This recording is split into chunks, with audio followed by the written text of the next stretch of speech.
ఓం శ్రీ కృష్ణ పరబ్రహ్మణే నమః. పురుషోత్తమ ప్రాప్తి యోగం. మన జీవితం అనే సంసార వృక్షానికి వేర్లు ఎక్కడున్నాయి? ఈ ప్రపంచంలో మనం చూస్తున్న సంబంధాలు, కర్మలు, కోరికలు ఇవన్నీ ఎలా ఏర్పడ్డాయి? ఈ బంధాల నుంచి మనిషి ఎలా బయటపడాలి?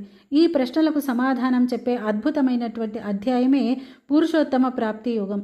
పుస్తకాలు చదివి నేను అర్థం చేసుకున్నటువంటి విషయాన్ని సంక్షిప్తంగా చెప్పడానికి ప్రయత్నిస్తాను. పురుషోత్తముడు అంటే ఎవరు? ఈ ప్రపంచం పుట్టక ముందు నుంచి ఉన్నటువంటి వాడు, నిత్యమైనటువంటి వాడు, ఎప్పటికీ ఉండేటువంటి వాడు, సత్యమైనటువంటి వాడు, మార్పు లేని చైతన్య స్వరూపుడు, దివ్యంగా వెలుగుతూ ఉండేటువంటి వాడు, పరబ్రహ్మం. అతడే పురుషోత్తముడు. మరి ప్రాప్తమంటే మనం కావాలని కోరుకున్నది, ప్రయత్నంతో దానిని పొందగలిగితే అదే ప్రాప్తం. మరి యోగం అంటే ఏంటి? యోగం అంటే ఉపాయం. పురుషోత్తముని ప్రాప్తి కలగాలంటే దానికి జ్ఞానం ఒక్కటే మార్గం. జ్ఞానం వల్లనే పురుషోత్తమ ప్రాప్తి లభిస్తుందని అర్థం. మరి పురుషోత్తముడిని పొందడానికి కావలసిన జ్ఞానాన్ని ఈ అధ్యాయం ద్వారా శ్రీకృష్ణ పరమాత్మే చెప్పడానికి ప్రారంభిస్తున్నాడు. ఈ ప్రపంచ జీవితం ఒక పెద్ద వృక్షం లాంటిది. అశ్వత్థం అంటే రావి చెట్టు. వృక్షాలన్నింటిలోకి రావి చెట్టు చాలా శ్రేష్టమైంది కనుక సంసారాన్ని రావి చెట్టుతో పోల్చాడు భగవంతుడు. సంసార వృక్షం ఎక్కడి నుండి పుట్టింది? నారాయణుడి నుండి పుట్టింది. ఊర్ధ్వం అంటే పైభాగం, మూలం అంటే మొదలు. సాధారణంగా భూమిపై పెరిగే చెట్లకు మూలం భూమి లోపల ఉంటుంది, అది మన కంటికి కనిపించదు. మరి సంసార వృక్షానికి మూలం పురుషోత్తముడు కాబట్టి పైభాగం మూలం. ఆ పురుషోత్తముడు మనకు కనిపించడు.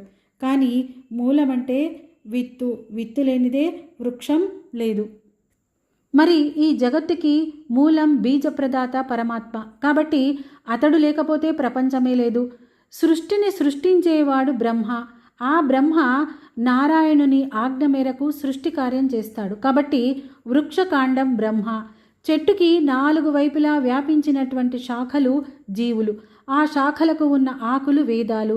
ఆకులు వృక్షాన్ని ఎలా సంరక్షిస్తాయో అలాగే సంసార వృక్షాన్ని వేద జ్ఞానం రక్షిస్తుంది. అంటే వేదాలలో ఉన్న జ్ఞానాన్ని తెలుసుకొని ఆ విధంగా జీవితాన్ని గడిపినటువంటి జీవుడు బంధాలలో చిక్కుకొనక మోక్షాన్ని పొందుతాడు. మరి ఈ భూమిపై పెరిగేటువంటి వృక్షాలు బ్రతకాలంటే ఏం కావాలి? నీళ్లు కావాలి. మరి సంసార వృక్షాన్ని ఏవి బ్రతికిస్తున్నాయి?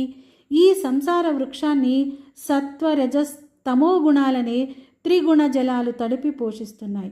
మన కోరికలు, ఆసక్తులు, కర్మలు ఆ కొమ్మలను మరింత పెంచుతున్నాయి.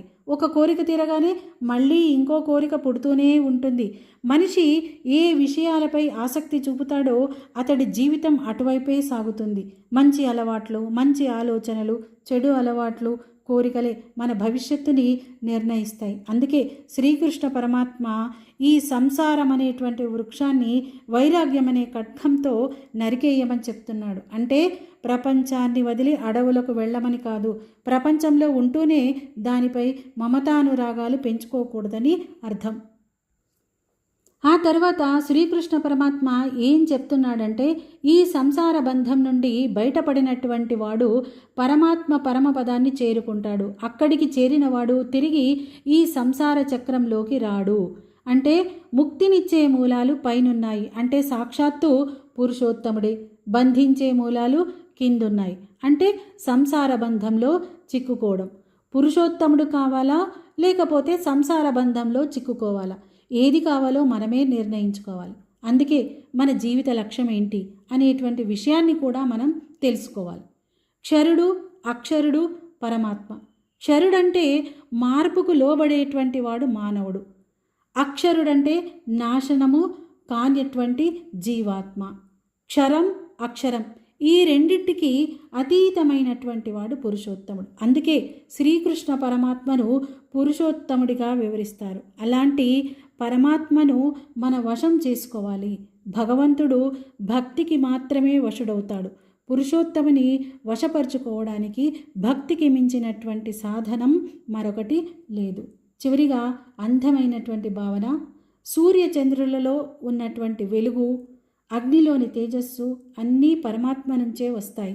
మనలోని జ్ఞానం, జ్ఞాపకం, మరుపు అన్నీ పరమాత్మ ఆధారంగానే ఉన్నాయి. మన చుట్టూ ఉన్న ప్రతి శక్తిలో భగవంతుని ఉనికి ఉంది. అంటే భగవంతుడు సర్వాంతర్యామి. ఎల్లప్పుడూ భగవంతుని చింతనలో ఉన్నటువంటి వారు, సుఖ దుఃఖాలకు రెండింటి నుండి బయటపడినటువంటి వారు, అజ్ఞానం తొలగించుకున్నటువంటి వాళ్ళు ఆ సర్వాంతర్యామి అయినటువంటి పురుషోత్తముని పొందగలరు. పరమాత్మ స్వభావం తెలిస్తే మోక్షం, తెలియకపోతే బంధం. ఓం నమో భగవతే వాసుదేవాయ.